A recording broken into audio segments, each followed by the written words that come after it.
Hi, I'm Dr. Marla Shapiro, a former president of the North American Menopause Society, and thrilled to be with Dr. Susan Kellogg-Spott. Susan, tell everybody what you do. Hi, I'm the Director of Female Sexual Medicine at the Center for Pelvic Medicine in Bryn Mawr, Pennsylvania, and Professor of OBGYN at Drexel University College of Medicine. So for women who are experiencing difficulty with arousal, something that women do not talk about as much as men do, and if I am a woman having this problem, how do I bring it up to my healthcare provider? Because most of the time, healthcare providers do not initiate this specific question. Well, first of all, it's really important to understand that it's really, really common after menopause to have difficulty getting lubricated, getting turned on, and having an orgasm. It's very common, up to 1 in 4 women. So I will tell you, your healthcare providers heard it before. But to bring it up sometimes is just to say, is it normal after menopause to see some changes in my sexual function? So you have to put it on your agenda, write it down, bring it with you, and don't wait till the end of the visit. Guaranteed, it's not the first time they've heard it. Okay, so if I'm having this issue, but I'm not so comfortable to bring it up to my healthcare provider, is there anything I can try over the counter? Sure, there actually is. There are several products that have been evidence-based, which means they've actually done studies on them and published those studies to show that it's not snake oil. Okay. One of them is Arginmax, A-R-G-I-N-M-A-X. That is an L-arginine-based product, no hormones in this, but it contains an amino acid, lots of this amino acid, by the way, that it's a precursor to something called nitric oxide. You might have heard of nitric oxide before because that's one of the pathways that Viagra works on.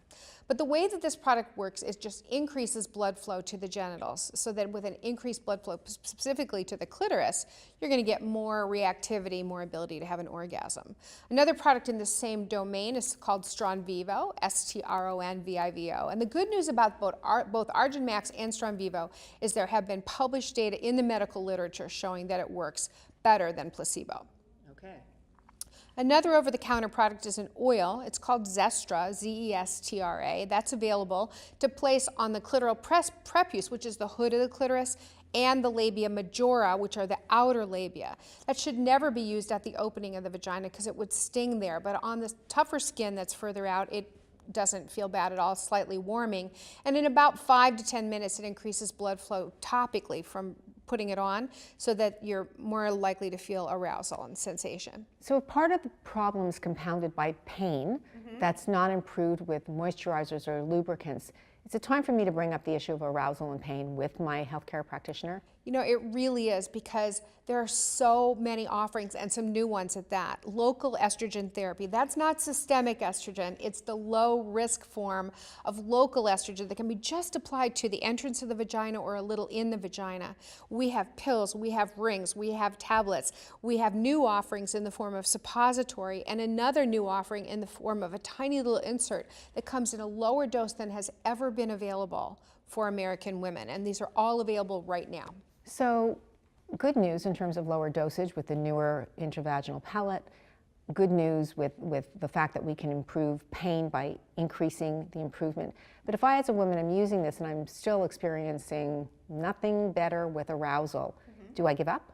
No, absolutely not, because that was just the beginning. We also have prescription products that have been shown to increase arousal. There is something called Flibanserin that actually works on the neurotransmitters in the brain to increase both desire and arousal. Right now, that's FDA evaluated, but not FDA approved yet for women, but has been shown to be efficacious for postmenopausal women. There's another oral product called Osphena or Ospemifene.